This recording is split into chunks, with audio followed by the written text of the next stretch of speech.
The hardship that these two fine players have endured to reach the final. And here's another round of applause to show it. The match will start in a few moments.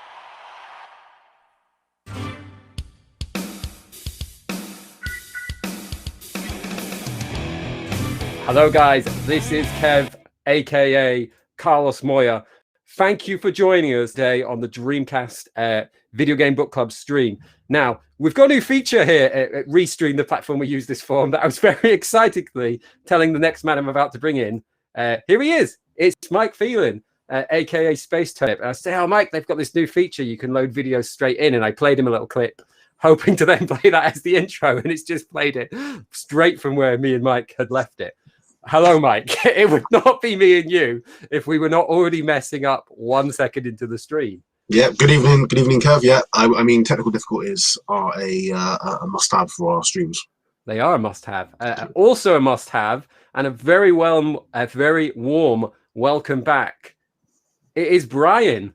I'm just finding his nameplate here. Here he is. So there we go. We've got myself, we've got Mike, we've got Brian, who we missed last time due to a number of time-related mishaps, but we think we figured them all out now. So it is great to have Brian back, and it's great to have all you guys back. I'm just going to have a little pan over to the chat. Thank you to Lawrence. Love the commitment. I don't know what he's talking about. This is just how I dress for work. Yeah. So, and I always have my tennis bag here. So it's just got baguettes in it in a minute. So I put that up because Lawrence said, "Where's the racket?"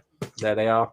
I considered hanging it from this hook on the wall, but I'm too much of a pro to damage my strings like that. So thank you, Lawrence, for tuning in, and thank you to everyone else for tuning in. Firstly, I'm going to apologize for the fact that this stream is 2 weeks late. Some people would say that we were deliberately allowing it to tie in with the French Open, but again, it was just a series of the fact there's only 3 of us, and it always one of us was going to be away during those times. Apart from Brian, who's such a pro, he was there for all of them, just waiting to come in like the umpire.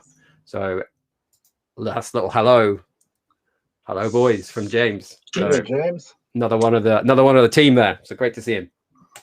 We're going to start, as I always like to start. Mike, can you give us some box hands, please? No. I wasn't prepared. Yeah, see, this is a problem. This is a problem with having a new job and not enough time to do stuff. I haven't prepared, but I have got Power Smash 2, and the American and European versions. I do have, though, one thing I will grab, because I can grab this without sort of being too weird. We do have, hang on, this lovely one, which is the Portuguese bundled controller and game. Ah, that is very nice. I wasn't even aware of that. So they very much got the climate for tennis, though, would be my stereotypical view. Right, so a couple of more comments. Again, no idea what that's related to, but it's our man Harvey, so I wanted to get him on.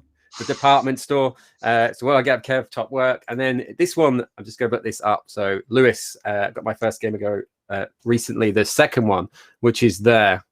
Mike has let us down. Yeah, I've got you covered.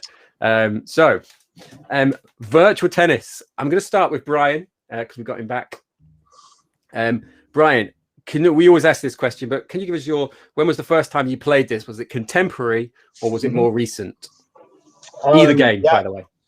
Well, yeah. So both games, it was more or less around the time that they came out. We have, I think, here in North America, we had the official Dreamcast magazine, and Virtua Tennis 1 came out as a demo. I think this was like maybe a month or so before the actual game itself came out, or alongside the release.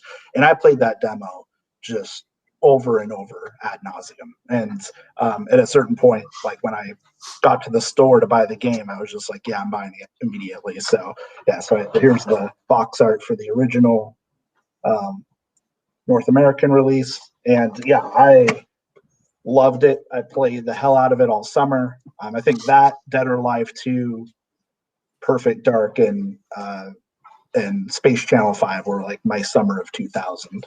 That's a hell of a summer, to be fair, isn't it? And Tony Hawk also. So yeah, loved. Could you just hold your copy up again? I'll hold mine up just so people can see the difference. So I was looking at that one. Obviously, I don't have that version. I can't work out who's on the cover of that. So if anyone knows, give us a shout out. It looks a tiny bit like Sampras, but is it Philippoussis? I was going to say I'm not sure it is. Well, I knew it's not Sampras because he's not in the game, and it looks like a left-hander. Mike, then I don't know. Yeah, maybe also. Which I always like that they made it look like. That is a nice disc, isn't it? Yeah. So if we compare that to, I've made a crime here. I've put Virtual Tennis 1 in Virtual Tennis 2 case, and then that means that Virtual Tennis is therefore in the Dreamcast. So they've got that similar motif. It's not quite as nice, I don't think, the European one, but yeah. And then real quick, also the second one here in North America was actually just called Tennis 2K2. They released it on the PS2 later, just calling it Sega Sports Tennis, because I think it was about to be not 2K2 at that point, and it was like towards the tail end of the year, and so they were just like, let's just call it tennis, so it's not obsolete immediately. But that one also has a little bit of a tennis ball aesthetic. That's nice. Before we go to Mike for his thoughts in his first place, I'm gonna do something we've never done before, and I'm a bit uncomfortable doing, more uncomfortable than dressing up the way I have. And I'm gonna hold up the this is the Sony DVD system, but this was their version where he seems to be hitting a pinball. So you know what those Sony fans are like. So apparently, if you put that in your DVD player, though, Mike, it will work, and you can plug a pad in and stuff like that. Yeah, not clear. Don't think they sold many of those though. So no, I've never heard of it before. Probably the first time anyone's ever seen that. Yeah. Mike, same question to you then. When did you first get on board on this? Yeah, I think Virtua Tennis was probably one of the first games I bought. Definitely 2000. The number 2 I bought in Woolworths, and it was I think 2003. I played it a huge amount for some reason. I'm not quite sure why. But yeah, both games I played at the time. I love Virtua Tennis. Yeah, I'm just bringing this one up from Lawrence. He says it's top tier game for sure. I remember finding a cabinet of it while on holiday as a kid. Sunk a good few francs into that thing, the old French currency for anyone at home who isn't familiar with that. Hiding from the blazing sun. My first memories of this are also arcade cab, which is quite unusual for me because I wasn't really an arcade lurker. But I remember a bit like Brian playing it and being like, after like maybe 30 seconds, being like, this is freaking amazing, this game. And it just, if you had to describe Sega as like an aesthetic, what a Sega game is like, we've already had the comment about the music, which I'm just realizing was on Twitter. Someone was like, the music was great. We also had the comment about, here it is here, from James. So it has to be a strong contender for the best 4-player game on DC, even if you're not a tennis fan. I agree with that. Massively agree with that. I think James hit it on the head actually there. I know we're jumping the gun possibly a little bit, but it's a game which Sega does so well, isn't it? The game where you haven't got to be a tennis fan to really enjoy this game. Yeah, exactly. And just because I love it, the amount of comments that we had from the people joining in with a PlayStation fan is why I A, love doing this show, and B, love being on the Dreamcast Junkyard. Because Mike in particular is very good at winding up the PlayStation fans from Twitter, which he might not be pleased that it's me that's pointing out that's him that does that. Right, here is a question that I'm not expert enough to answer this. Can you actually play this with a fishing rod, or is that a load of crap? Yes, you can. Does the motion control work though? I haven't played it. I think I played it a long time ago, but I think Tom's got an article on the Junkyard about it. Right. I thought it was Gaga or someone else, but there is something. Possibly. It could be Aaron. Yeah, it could be Aaron. Right. You can use the fishing controller buttons to play this, because back in the day when I were a lad, we used to play 4-player of this, and we only had 3 pads and a fishing rod, so someone always had to use the controls. So it was perfectly playable. It was just a bit odd. So I'm going to go straight in. I've prepared a caption for this. I'm going to go straight in with a question, okay? And I'm going to go to Brian first. So Brian, what is the best sports game on the Dreamcast, and why is it Virtual Tennis 2? Yeah, I think it is Virtua Tennis too, because it struck a good balance between the initial arcade hook that was so infectious about the original, but really giving it legs with a structure in its World Tour mode, as well as leveling up, and the training elements actually felt like those mini games were going towards something to improve your player, and so its progression systems kind of fed in really well to make it more of a long-term enjoyable experience as well. So it just strike that perfect balance between having all the refinements over the instant gratification of the original, plus a lot more behind it to keep players coming back years later. I really just think it's a brilliant game all around. So yeah. Yeah, so the footage you saw there is actually from Virtual Tennis 1, just because I'm trying to do that from a different laptop. But that was what Brian was talking about, that kind of projection system. Mike, Virtual Tennis 2 then, is this the definitive version? I wasn't sure which copy I was holding up then. Would you say that this is the definitive version? In terms of the two Virtual Tennis games on the Dreamcast? The two Dreamcast ones, yeah. Yeah, I mean, it really is. It's one of the few games, sports games wise, which really didn't get improved as a representation of the sport for several years afterwards. I mean, Virtua Tennis 3 and 4, they were pretty much the same game. I mean, there's not that much different about them. I mean, it was looking back here, I think it's a pretty amazing achievement, the game, how good Virtua Tennis 2 was. Just utterly playable, exactly what Brian said. But also the fact that it had female players in, which was a big thing at the time, which didn't get shoehorned in. They were, it wasn't sort of like a just put some female players in as sort of some kind of statement or some kind of minor thing. It was really integrated into the gameplay really, really well. It was much more than just reskinning characters. Yeah, exactly. Yeah, and that was really good. And I think that for a lot of time afterwards, I mean, Top Spin on the Xbox was a fantastic tennis game, but even playing that, I still came back to Virtua Tennis afterwards. And I think it was still, for me, the better game. And just, it's one of those games where you can be awful and think you're really good, which is what Sega does really well. And this is exactly what it is. It's a perfect representation of Sega's arcade pedigree in a sports game. And Yeah, so playing away on the screen, you'll see the Virtual Tennis 2. I'd call that the attract screen, I guess, because it's lifted straight from the arcade mode. And thanks to the guys on the Discord, I asked, and this is quite unusual, and they did give me some other answers, but I was like, is Serena Williams, let me just kill that feed, is she the only current athlete in a Dreamcast game that's still active in a era, which shows how incredible she is. They did point out a few of the others. I don't know if any of the guys are on the stream. I know Pizza will be watching. I think he might have said Rubens Barrichello was one, Jimmy White, and then Tony Hawk is kind of still, I don't know if he still competes, but it's like exhibition. Yeah, exhibition. So, but that, considering it's a sport that relies on like athleticism, hand-eye coordination, stamina, strength, it's incredible that she is still going from when this game came out. I'm not, even though I am a tennis fan, I was like, I don't even know the status of Venus. I don't know whether she's still playing or not. But I know she does some tournaments and then she drifts away. But yeah, I know she does doubles matches every now and then. Right. But, so yeah, shout out to those two for that. Because like I said, they'll be watching this now. They'll be watching it. Probably, yeah. And they're probably like, do you know what? Carlos's accent is very different from when we last heard him. That's probably exactly what they're thinking right now.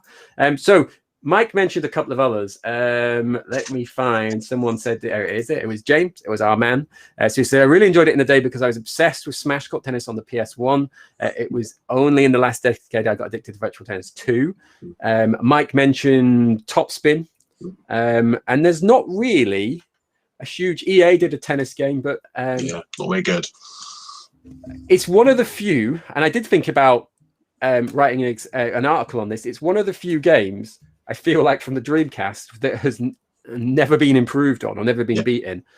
We do have, and these are all particular Xbox flavor, but we did have some other versions. We had Virtual Tennis 3, which like Mike said, they added a bit more in, which kind of diluted from it. 2009 was like it's like Virtual Tennis 3B almost. And then Virtual Tennis 4, It's the same game, isn't it? I mean, that's the thing. It's the same game. The career mode was massively expanded with sort of branching, sort of, they expanded the world map, but it's the same game. It's that's what makes the game so good on Dreamcast. It does, yeah. And Stormcrow56k, hello to you. He says, "Is there any expanded mechanics in 2? Yeah. I've only played 1. There is. It is the slice. So there's 3 buttons instead of 2.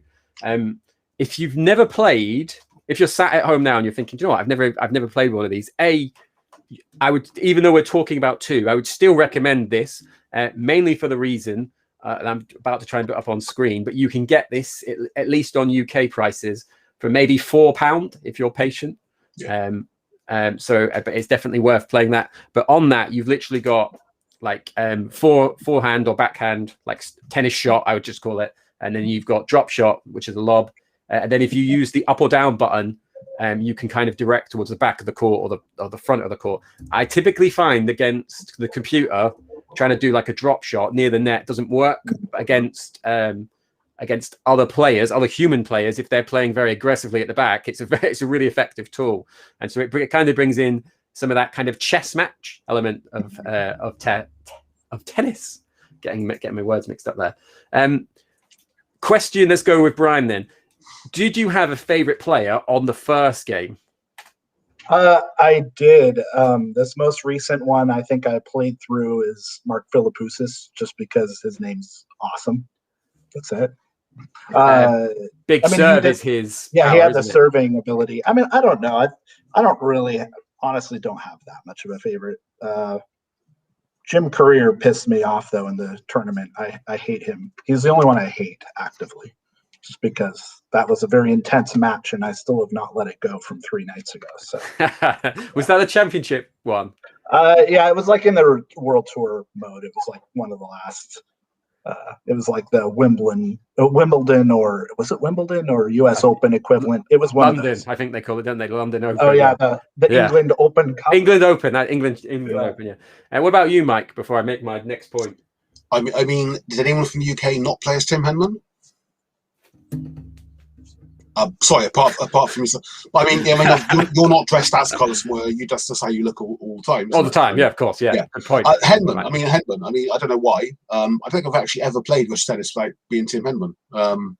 Weirdly enough. The reason I mentioned that is the other day on Twitter. I wished I'd got this live now. I've also mentioned. I think he's watching this. I was going to steal King Monkey, if people are familiar with him, big Sega fan. I was going to steal his joke about it being 8:15, love, and I've completely forgot. But I did appreciate that. I did massively appreciate that when you posted that. So shout out to him if he is still on. The reason why I mentioned that, the other day on Twitter, I set out a challenge from myself, just to like beat my score on arcade. And I was talking to the person on that, and I was talking to someone else, a friend of mine who isn't watching this evening. It's interesting how different here he is, just give me a shout out. It's interesting how different the players are. I'm like Brian, if I'm playing that championship mode and I get Courier in the semi-finals or the finals, I'm tempted to do the whole hold the buttons, press start and just reset the game. Because I can't beat him. For whatever reason, he gets in my head. And to the extent that when I see him coming on, I start to get like, oh no, it's Courier.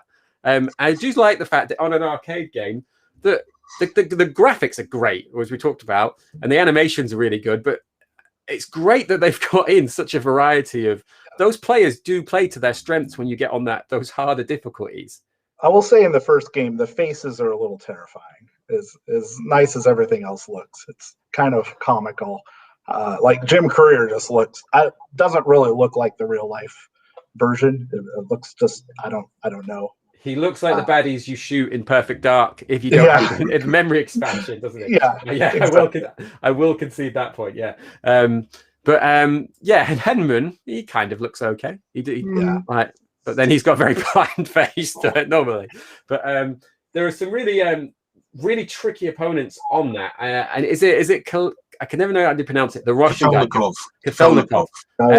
Really struggle with his speed. And then the footage that I've just queued up now, these guys aren't real players, but you can unlock extra guys, extra costumes, extra venues.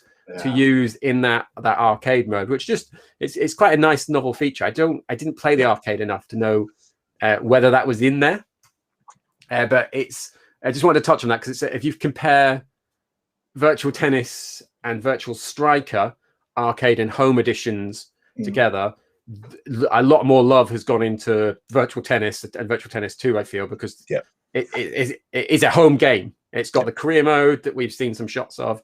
It's got lots of different stuff going on. And then, like Brian said, it can get quite difficult. If you notice the footage that's going on now, I'm just kind of stomping through these early matches on here with Moya there, but Haas, even Tommy Haas, but it can get really difficult. What the first one doesn't do a great job of, I keep getting these cases mixed up. It doesn't really tell you what stats or what you're improving when you're doing those mini games. So and it doesn't really give you any condition information about at the store that you were just in when you buy energy drink to replenish whatever stamina and then restring your racket for hit power or whatever those are. There's no real gauge or signifier of exactly what that's actually doing. Yeah, you just kind of have to notice when you're playing, don't you? Oh, it's like my shots aren't as effective, and you can just I think it's like 1,000 for both, isn't it? Like every time you go in. For the first in the first store, and like by the time you get to the Tokyo store, it's like 10,000. 10,000, I'm not sure what the difference is. Like I didn't notice a difference between $10,000 racket strings and $1,000. I don't know. Plus, that's a little much for a restringed racket. It is a lot. Natural level. 10,000. Come on, guys. This racket here only cost me about £40, and it came with the strings on it. So it's like, and when I was in there, the guy was like, "Carlos, do you not get these free?" And I was like, "I'm supporting local businesses, mate. It's the big reopening." So so there we go. Something else that we've never done before on here, but I know we've got a big crossover of Vita fans. Yeah. Brian, have you ever played a Vita? Are you a Vita dabbler? I think I have Virtua Tennis 4 digitally on Vita, and then I also have, I think it's World Tour on the PSP, which is also a pretty good game. There we go. Lawrence did mention this before. They've found it, so the PSP was decent at the time. I would agree with that. I think the PSP version, which I don't have because I've not got my PSP anymore, and this version are probably my favorite additions behind Virtual Tennis 2. And right back at the very beginning, James said about it being the best 4-player game. What are your guys' takes on that? Agree or disagree? Go ahead, Mike. I think it probably is. Trying to wrap my brain now to see if anything else which is better. I suppose Power Stone 2, which we featured. Yeah, I think yeah. Again, it's because it's a fact. It's that simple pickup, isn't it? It's everyone can play this game to a reasonable level within a very short amount of time, and then that makes the game great. So yeah, I think it's probably is the best 4-player game. Yeah, it's really good. I mean, it's been a while. Granted that it's been a while since I've played it, the 4-player version. I think I don't know, it must have been high school or college. Actually, there was a time where we had in college, my roommates and I had 2 TVs in our living room, and for an entire summer, I basically had Virtua Tennis 2 playing on one of them. Just like I was just always playing it. So I think that was the last time that really sunk our teeth into the 4-player multiplayer mode. Yeah, it's a blast. Exactly as you're saying. It doesn't require, conceptually, you can get into it immediately without a lot of knowledge of sports games or rules or anything. I mean, it's very intuitive, and it's also, predictable. Like when you you're not gonna have to. There's a pretty simple cause and effect between the types of shots or lobs or whatever. It's like, oh yeah, okay, this does that, and it's pretty simple, and then you kind of do the rock paper scissors thing to strategize as you go.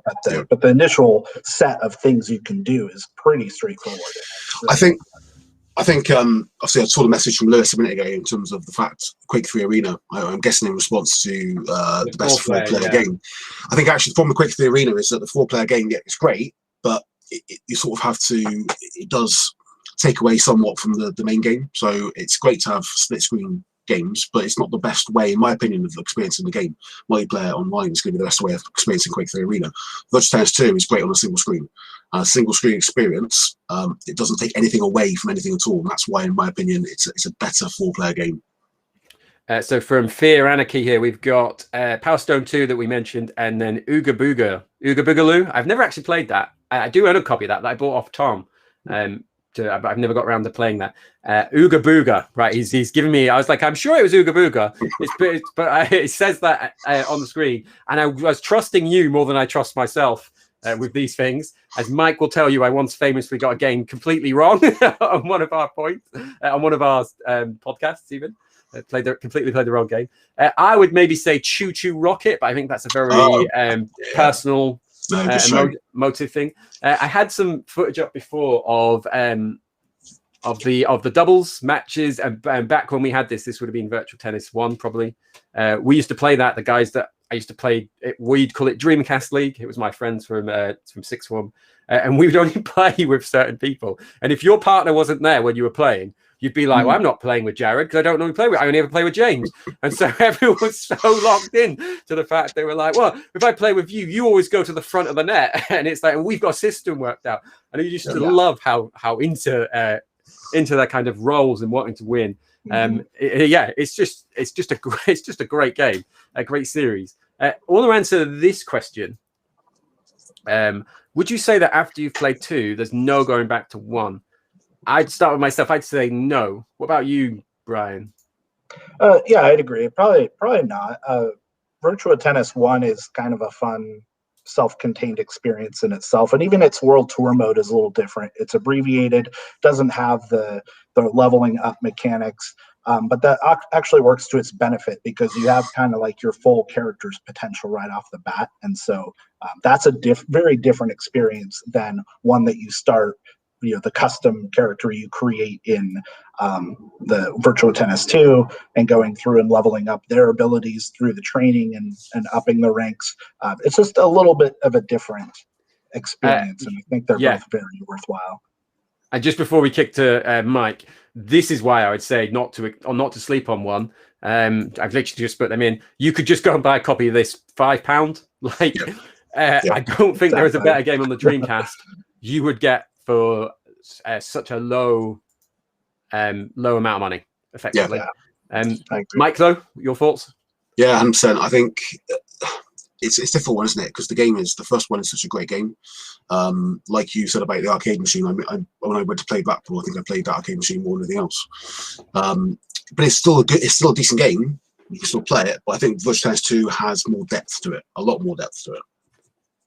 Yeah, definitely. I've not got my official controller, but this is a bit of a throw forward to something that hopefully got coming out. I spoke to Mike about this. This is an innovation Dreamcast stick. This was new stock, brand new, been sat around in a warehouse for 20 odd years, whatever way you call it. If you've got Virtua Tennis and if you've got an arcade stick, I would give it a go with one because it's a really fun game to play with the arcade stick once you get your head around it. It's really like having that arcade experience. Right, just going to go to it's a shame that Virtua Tennis 2 was such a great release in PAL territories. I imagine few people experienced it. Yeah, I was similar to that. I only had Virtua Tennis at 1, and I got Virtua Tennis 2 probably about 2004, 2005, when I brought a second Dreamcast with like Shenmue 2, loads of other games, Virtua Tennis for about £17 because it was like, who the bloody hell wants a Dreamcast in 2004? But I remember putting it in, expecting it to be exactly like the first one and just being blown away. We've not put the character screen up, but there's a little lineup of the rosters there. So like the guy says, much fuller, full women's roster. And like Brian was saying, it was at that time when that kind of scene was taking off with some really good players. And it's got I think this is very unique to tennis, but if you look back through that, it's full of legends. It looks like a game of tennis legends. And I know they've got lucky with some of that. But they had some of the older players at the end of their career and then some of the younger players that they couldn't have predicted. These are going to be the 2 best tennis players of all time, or there's going to be another one in here who, without the Williams sister, would be one of the best women of all time. So it's like one of the ways that Sega would have got lucky in some ways that you don't normally associate with them. So we've got another one here. Isn't Virtua Tennis fishing rod compatible? We did answer that, we tried to answer that at the start, and our answer was we're not sure. There is an article. It is. So yeah, I think with emotion though. Someone linked to a video from. Right. I don't get the video link, so that might be why. It was Alan the Gagaman. Okay, so my memory is correct then. So I've been holding up various copies. Has anyone ever played this one? Just because I want to get it on screen. We're talking about the Williams. It's okay. It's not bad. I got this for £4 from Sore Thumbs Gaming in York, who I would count as friends of the show. I've not been in or spoken to them in a while, but that's a decent version. So if you're a Sega fan and you do have these games and you're looking to kind of expand out, I would try. I wouldn't pay too much for it, but I'd try and get a copy of that. It is nice seeing the Virtua Tennis art on a different format. Actually, okay, that reminds me of the most derivative version I've played, and that is their first Virtua Tennis for the Dreamcast. You look down at your VMU and just play it that way, because what is depicted on screen is very roughly approximated in that little LCD screen, and it's actually not impossible to play it that way, at least like earlier on easier matches, which was kind of fun. So I did that for like a half hour the other night. I can't say I tweeted out a photo of the VMUs because I love VMU displays and art and stuff like that. I can't say I really pay much attention to that as we go along. So here's a question from me that I'm throwing in. It didn't have any VMU mini games, and I'm hoping that's right. I'm looking at Mike because normally when I say stuff like that, he says, I'm not sure. No, I didn't. So it's your job. Imagine they come to you and they say, right, Virtual Tennis 2 is coming out. We need a VMU minigame this time.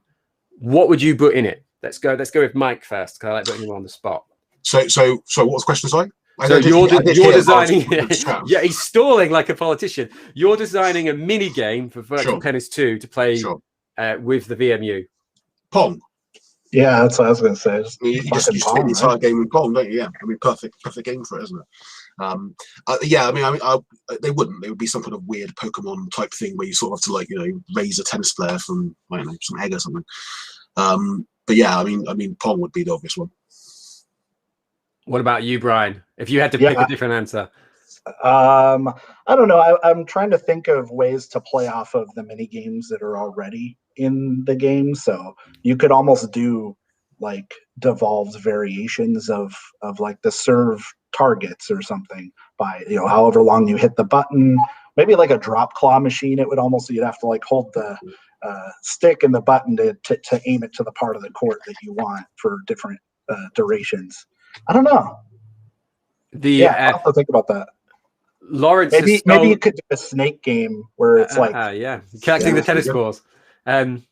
So Lawrence has stolen mine, which was going to be shouting at the umpire, or having a child stand near you with an umbrella and completely ignoring them, despite the fact that they're providing you shade.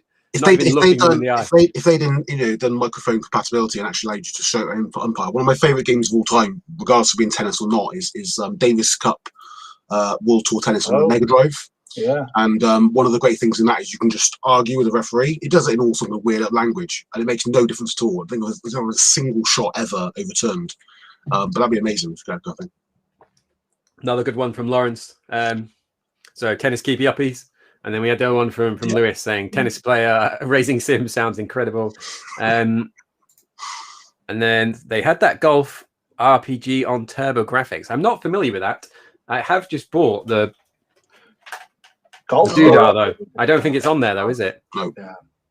I played Golf Story. I think Golf Story is amazing. On everything now. But it's the Switch game, yeah. So yes, something like that. Yeah, I could see that. I'd like that.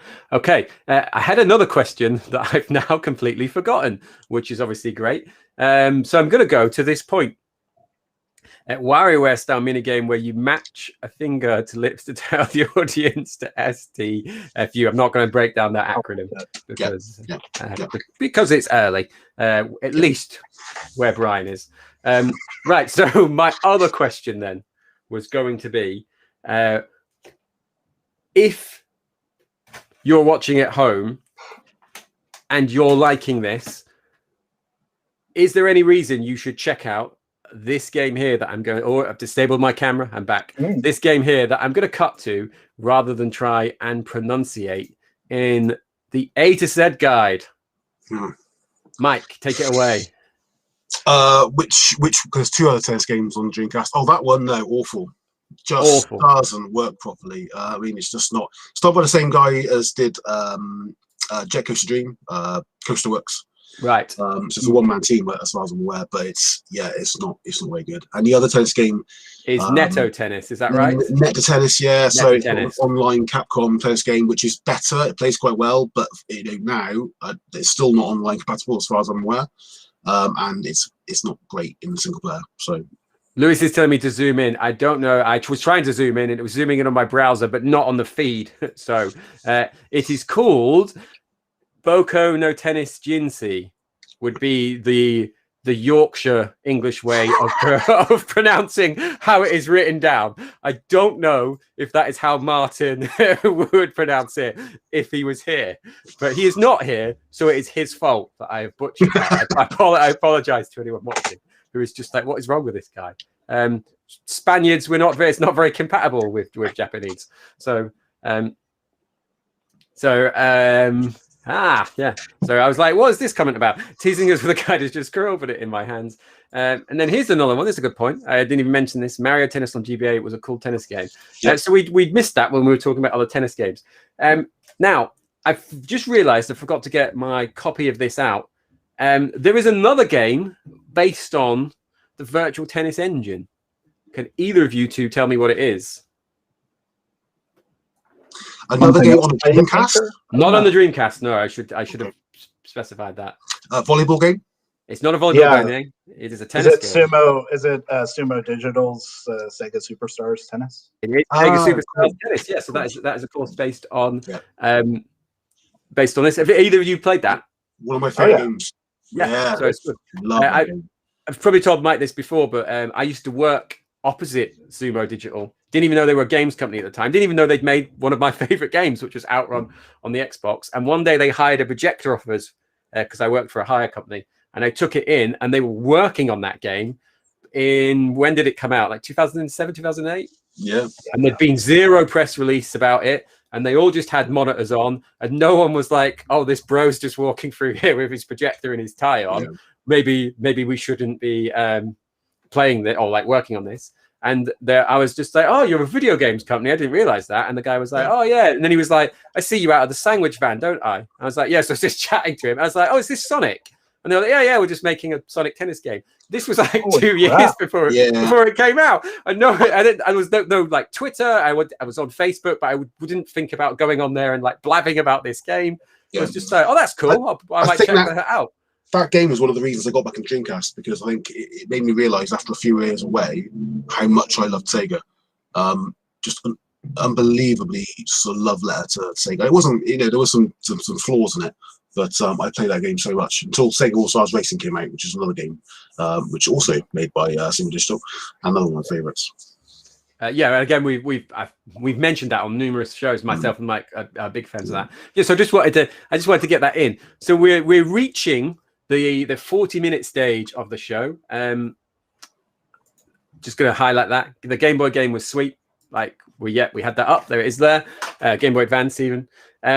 So we're rounding the corner now. We're getting to the last kind of 5-10 minutes because we've talked about most things. If you're at home though and you want to have a little banana just to get some energy, some stamina for this last section to get you through, feel free. Is there anything, guys? I'm going to give you the floor now, Mike, because you love it when I do this. I'm going to give you 30 seconds. Can you tell me? Can you break down why this has happened for me? Okay, so again, I'm setting you up the question before I've cut to my slide, which now isn't working. This is like being back at work trying to teach during lockdown. on the Dreamcast Junkyard 2016 top 200 games, why did it only come in at number 17?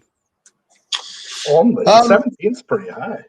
Yeah, I mean, to be honest with you, it was higher than I thought it was going to be. I think it's the kind of game.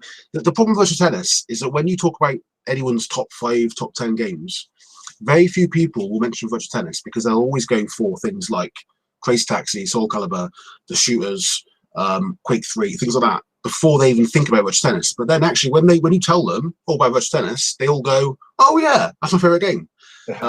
It's one of those kind of games. It's a weird one. It sort of gets overlooked quite a lot because it was just one of those games. It's a sports game, isn't it? And people don't always remember sports games quite so much as nice on the topic comment there by King Monkey. But yeah, I mean, it's a lot of people did mention it. In fact, when we were doing the poll, so we had some, obviously there was an option to put some comments on each one, and lots of people mentioned Virtua Tennis as being their favorite game. But they then chose something else as their game they picked as their favorite game, because they didn't, for some reason, there's this sort of like weird thing with retro gamers sometimes where you can't actually say what your favorite game is in terms of what you play. It has to be this sort of like big name game, like, you know, Ikaruga or Resident Evil Code Veronica, instead of a game like Virtua Tennis, which you probably spend most of the time playing. Yeah, maybe the fact it's a sport title, people think maybe it's a bit derivative, maybe to name that as a favorite game. Stigma to it, maybe a little bit. Yeah, that's a great point. I think, like Brian said, it's quite high. I think my problem, not a problem, for me, it would be maybe 2, maybe 3. It would definitely be above Sonic Adventure 1 and 2, neither of which I've ever completed or that I'm a massive fan of. I kind of missed them. It's a better game than Sonic Adventure. I mean, we've had this problem before. We've had hate mail before, but Sonic Adventure 1, as much as nostalgia is great and it's an okay game, Virtua Tennis is just a sublime piece of game compared to President. So I don't know if when I was, sorry to cut you off there, Brian, I don't know if when I was showing that, if it actually showed you the other games that were ahead of it, but it was Grandia 2, Marvel vs. Capcom 2, Power Stone 2, Resident Evil Code Veronica, Rez, House of the Dead 2, Phantasy Star Online, Power Stone, Shenmue 2, Skies of Arcadia, Sonic Adventure 2, Jet Set Radio, Soul Calibur, which is fair, Crazy Taxi, Sonic Adventure, and then Shenmue. So it is the highest. That's great company to be in. It is great company to be in. I don't think there's anything wrong there. I don't know. I would say with Sonic Adventure, I would direct people to listen to Dream Pod episode, what was it, 90? I gave a pretty passionate defense of Sonic Adventure that I won't repeat here, but I think the idea is that we need to like kind of reset and divorce ourselves from the traditional criteria of what gaming magazines brainwashed us into thinking constitutes a great game, right? And like kind of understand the things that are most important to us and what makes those games charming, regardless of whatever flaws they have. And I can definitely see, at number 2, a lot of people Sonic Adventure resonates with. And I think there's a lot of reasons beyond all of the obvious quirks and flaws and reasons that, we might brush it off as a shitty game, that it would still continue to mean a lot to people. Because I think, just revisiting it recently, what I found is that it does have a lot of those shitty quirks and stuff that hamper it, but they don't bother me as much as the charm. Like, I think it's severely outweighed by all of the ridiculous, silly, charming things about that game I do love. Mm-hmm. So that's, I think, the context that I think most people are probably operating in now that we've turned this Virtua Tennis stream into a Sonic Adventure stream. It's about, as Lawrence said, everything always leads back to Sonic Adventure. The thing is, games aren't always about technical. The same as film critics as well, isn't it? It's not all about how great something is. It's not always going to have some tangible value to it. Sometimes, the place at the time. When Sonic Adventure came out, it was a 3D Sonic game. It was such a revolutionary thing. And a little bit of the same with Tennis, trying to bring it back on top of it. Yeah, exactly. In terms of the fact that it was just every single person who had a Dreamcast probably played, or a lot of people who had Dreamcast played Virtua Tennis that summer. And so it was really sort of like really summary game. It was just it was a great game, but it's also technically great, and I think that's what needs to be remembered when you go into virtual tennis. Not only does it have great nostalgia for people, but actually on a technical level, it was pretty much a masterpiece. Fair, completely fair comments. Yeah, you two have got the sensible, reasoned takes, and I'm dressed like a tennis player. Purely for the bands. So I did mention this when I was in my serious mode. So for Fear Anarchy, question to the crew: which sport has the best representation on DC in terms of ranking? It is virtual tennis by a clear way. Is this in quality or quantity? Because best representation. I'm gonna imagine means quality. Yeah, because I mean, I would still put NBA. I would put basketball and American football up there too. I think the 2K games are just amazing.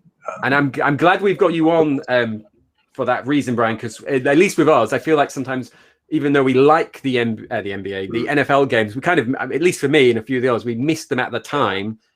How big they were in the States. So a good question here. Does driving a forklift count as a sport? Yes. Yes, but it's not great. I've been replaying Shenmue 1 and 2 on the Xbox re-release finally to try and finish Shenmue 3 so I can talk about it on one of these episodes with Lewis. Yeah. I've been promising him for over a year. And the forklift stuff is not as fun as I remember would be how I describe it. It was very fun in nostalgia field for a couple of minutes, but not. It's not fun, is it? It's just something you do in the game. Yeah, as long as you don't run in any walls, Right. that's fine. I don't remember there being a first-person view on that. That's quite fun. Yeah, So I will give them credit for that. Now here is a good one. I don't know what is this in relation to, but skateboarding. Probably the Tony Hawk's 2. No, Tony Hawk's 2. Yeah. Is that? No, I think to answer the question, tennis is the best sport represented on the Dreamcast because I don't think there's been anything which has bettered it to a masterful degree since Dreamcast came out, compared to Tony Hawk's, which I think was bettered quite significantly in later games. So I think tennis for me. Yeah, that's a good point. So it's a real shame that Virtual Tennis or Virtual Tennis 2 did not have an online mode on the Dreamcast. Maybe because of the speed needed for a tennis game, just maybe it wasn't possible at the time on the internet infrastructure we had. But like Mike said, playing this at Play Blackpool, or it was one of those games where, because we had a lot of discs out and we talk about Play Blackpool on most of these episodes, and people were happy to we were happy for people to change discs around. You would sometimes look up, at least on the day I was there, and there'd be 4 or 5 games of virtual tennis going on because people would come over and be like, "Yo, it's the Dreamcast. Where's the tennis game?" So it's like it's here, it's everywhere. Like the tennis game is all around you. So, actually, a couple other sports that come to mind. What about fishing? Maybe that's a good point. Fishing, submarine fishing. So another one from Harving. Japanese pro wrestling. There's another. See, the problem is when you said wrestling, I was instantly thinking of WrestleMania 2000 or whatever it was called. You can't beat the 64 for representation of. That's just true. But the Dreamcast one, we were gonna look at them once. I was gonna look at them once, and I forgot how much I hated that game. And part of why I don't like it is because I paid £40 for a lot of them. In era when it used to take me a very long time to earn £40 because I was like 16, 17 or whatever. But I've never played either. Is it Giant Slam or Giant Gram, which I've heard are significantly better than the offerings that we got. Pro wrestling, very good. So football is not even close to being mentioned. There is no good football game on the Dreamcast. Skateboarding is a good shout. I'm not going to count motorsport. I've never played the main 2K basketball game, but I love NBA on NBC. What is that actually called? Showtime. NBA Showtime, which is effectively NBA Jam. We used to, again, that might be a very nostalgia pick because we used to play that 4-player in our house, which should have mentioned. Maybe Hoops is good as well. Hoops is good. Obviously, Hoops is the sequel. So 3-on-3, isn't it? Yeah, 3-on-3. Yeah. And then American football. or the NFL. Mm. I've never played the college game, but I hear it's quite good. I know we've covered that on the blog. I love that one. Yeah. NFL And you got Blitz, NFL Blitz, yeah. which I feel again is another game we talk about constantly. Another Blitz good four-player Blitz game. 2001, yeah. Blitz 2001's a very good shout for four-player. Actually, 2001 Blitz is amazing.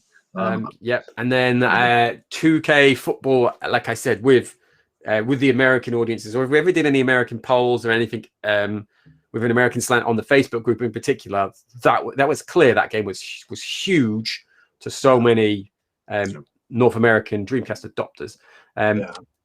Was that like the second best-selling Dreamcast game behind Sonic Adventure? Can't remember. Potentially, Possibly North America, yeah.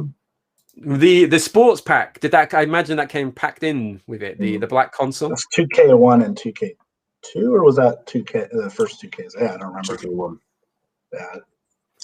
They were all great games. So They are great games. Yeah. So and we might look at them in the future. So we're coming to the end here. We're getting our close. A brilliant suggestion. Here it is here. So I'll be stealing this. If you ever do an episode on DC fishing, please give me a heads up. That's a great great answer. A great answer. Great suggestion. Question. I don't know. Comment. I've written it down. I've written it down on a piece of paper. That's I can get that up to come out of my word hole. And then someone just backs this up saying, an episode of fishing would be great, but I would adore if you folks covered Headhunter, which I don't know what episode this was. But there is a DreamPod episode with the creator whose name I'm completely blanking on. Stefan. I was going to go with Jasper, but I'm thinking of someone else. Stefan was on with Andrew on one of the episodes talking about Headhunter, and it's a brilliant listen to. So I would recommend that the same way that a few others would. And then I don't know if this is shade or a parting shot at Brian. But he says, "Sorry, Seattle Supersonics moved to Oklahoma, Brian." Well, were you a Supersonics fan? I was. Growing up, I loved the Sonics. I mean, I grew up in the Gary Payton, Sean Kemp. Sean Kemp, he's one of the few basketball players I know. So obviously made an impact. Nearly a full team, coach. Yeah, they had their run to the finals at one time, and then it was all downhill from there, and they left the city 12 years later. So, that does hurt. But we are getting hold on. The Seattle Kraken, our NHL hockey team. So that they are going to have their draft soon, and we'll be in the league starting next year. So I'm very excited about that. So I do love some hat-based shenanigans, as Mike will know, because this is like the third or fourth time he's been subjected to some hat-based, headwear-based shenanigans from me. Just going to finish with this final comment from XSC3. Not easy for me to say.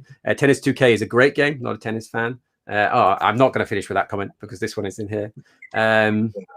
Love that. Love the hat change. So going to go with that. Oh, we seem to have lost Mike. I was just about to start wrapping up the show, so that seems like a good end. He is back. Umpire may have removed him. So thank you very much. I hope you've been enjoying these Dreamcast book clubs, video game book clubs, as much as we enjoy putting them on, at least speaking for myself. Please make sure you give some of our other content a follow. So we are on Twitch at the Dreamcast Junkyard, and we're also on Twitter. You can tell that I'm still on my social media wandering phase. Joining us today, we have had at Space Turnip Mike Phelan, the author of the A to Z guide that we had up on the screen and that he was holding up, that he was teasing. So there we go. So thank you, Mike. We've also got with us Brian at Virtual Schlub. Hope I'm pronouncing that. Sure. Longing in Seattle for his Supersonics, but he's got the Kraken and the Seahawks and the Mariners. Yeah. I mean, they're here. They're still here. That was what I was going for. I wasn't sure if you were a fan, but I was thinking that I think they're there. It'll probably be one of the few things he can consistently do over the summer because tickets don't generally sell out. It's pretty spacious in that stadium at this point. Okay. There's a plus. So hopefully we'll be getting some sponsorship from them in the next episode. I'm going to leave you with a few different things. The June episode of the Video Game Book Club is going to be the 1st of July because it's us. So of course it was going to be July. That's not a typo. I know what anyone who's seen my written work will be thinking. So we'll be back in 2 weeks. We'll announce the game for that shortly. If you've enjoyed this, feel free to head over to our Discord. 3 weeks even, yeah. Feel free to head over to our Discord where you can continue talking with us.